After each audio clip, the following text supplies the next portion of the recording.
As soon as Fred landed, I mean, we knew it wasn't going to be over until the last dismount on the last event. So it was a fight, and they stuck to it, and I'm just so proud of them for all the work that they've done, and they absolutely deserve this. So 20 years ago, you won a medal with Team USA. Did you ever think you'd be back on the medal stand with them? Oh my gosh, no. I prefer just the athletes on the medal stand. They're the ones that do all the hard work out there, but it was nice. My first world medal was actually here in Ghent in 2001, so these guys get their first one back in Belgium too, so it's pretty cool. Can you talk about what happened on Fred's pommel horse? Was it that he didn't get credit for the scissor, and did the Urzika get downgraded? Sounds like you know. Yeah, absolutely. Yeah, he didn't get credit for a scissor, which we lost an element group, so knocked down our start value about 9/10.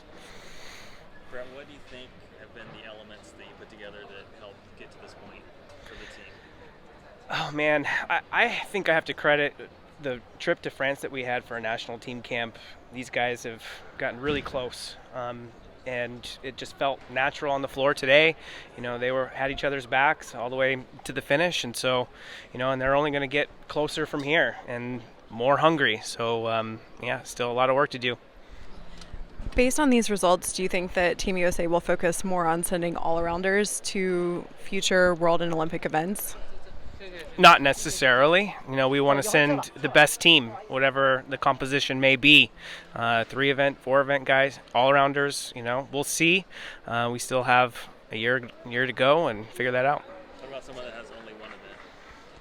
Everything's on the table. We want to send our best team, give us the best chance to get back on the podium. So what did winning medals at Worlds ahead of Athens do for you guys, confidence-wise, knowledge-wise, etc.? And how do you get that to carry over here to Paris?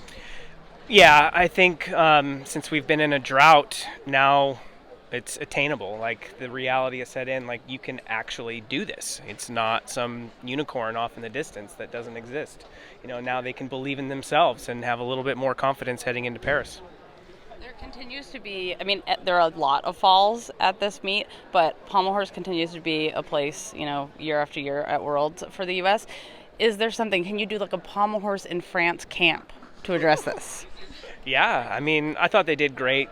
One fall on pommel horse is okay with a huge start value from Coy. That was a massive routine, and he finished phenomenally. And yeah, we're going to put 3 up, 3 count, all 3 hit pretty soon. How will you celebrate tonight? Well, pizza. As soon as we get back, we still have a few more days, luckily, right? We qualified to a lot of finals, so we're just going to enjoy this moment and try to get some sleep. I know you run a lot of numbers. How many points do you think you can add between now and Paris? 5. I don't know. I'll have to crunch some more numbers.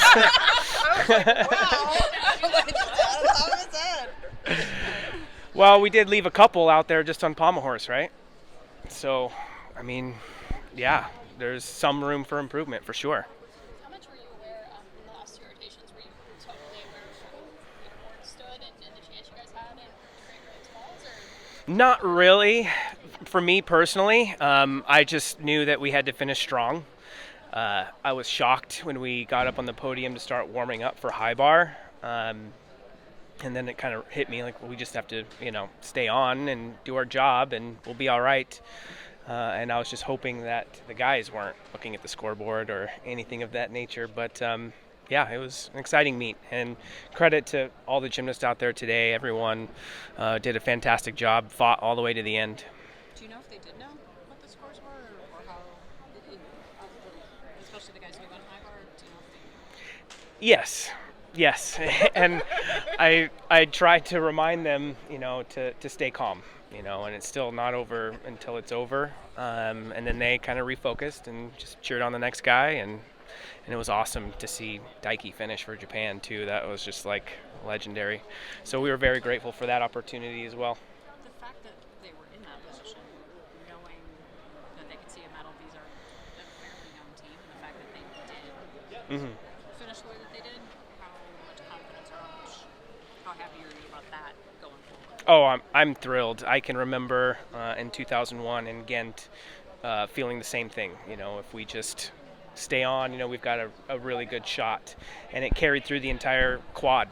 And I think these guys have set themselves up to basically do the same thing. Again, they're just going to be more and more confident, raise their hand, and go after it. Asher was the only carryover from last year's World team. Can you talk about that transition? Yeah, I mean, we have a lot of guys at home right now that aren't here, and 3 new timers. So it's fantastic to see the depth, that we have. It's going to be extremely difficult next year to make the team, and I think it's going to make us stronger. We're just going to have a great combination with a lot of experience already, no matter who makes that team. Yeah, you've had a plan for a long time, and there's been, some people liked your plan, some people who did not, and didn't like the bonus system, all of that.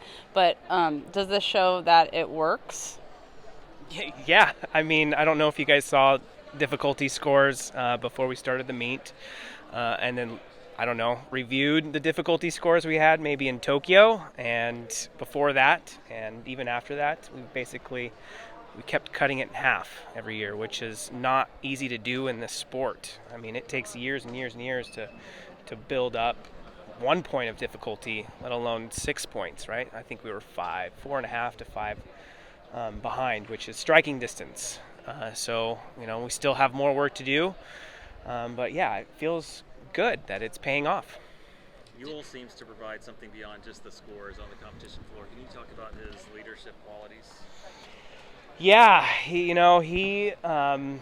had no fear, and he has been around, for some time, and hasn't had that team medal experience, and so he was fired up. And when we were discussing the lineup, specifically on pommel horse, who wants to go first, Ewell was the first one to raise his hand.